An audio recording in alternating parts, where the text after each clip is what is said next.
சீனா இப்போ ஹைப்பர்சோனிக் ட்ரோன்களை அடுக்கி வச்சு நம்ம இந்தியாவுக்கு சவால் விடுது. நம்ம ட்ரோனை அழிச்சதுக்கு பதிலடியா இது இருக்குமா? சீனா இப்போ ஸ்மார்ட் ஸ்வாரம்னு ஒரு மிரட்டல் டெக்னாலஜி உருவாக்குது.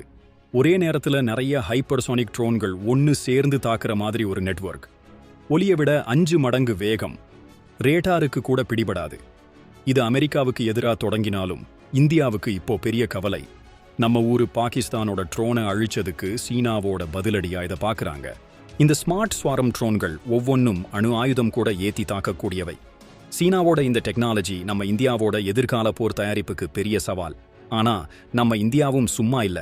HALல கேட்ஸ் வாரியர், ஹண்டர், ஆல்ஃபானு 3 ட்ரோன் தயாரிச்சு ஸ்வாரம் டெக்னாலஜி உருவாக்குது. ஆனாலும் சீனாவோட ஹைப்பர்சோனிக் வேகம் நம்மளை யோசிக்க வைக்குது. இந்த ட்ரோன் யுத்தம் இனி உலகத்தோட போர் முறையையே மாற்றப் போகுது. நம்ம இந்தியா இதுக்கு எப்படி பதிலடி கொடுக்க போகுது? நம்ம தொழில்நுட்பத்தை நம்பலாமா, இல்ல சீனாவுக்கு முன்னாடி நாம இன்னும் வேகமா செஞ்சாகணுமா? உங்க கருத்து என்ன? கமெண்ட் பண்ணுங்க, ஷேர் பண்ணுங்க.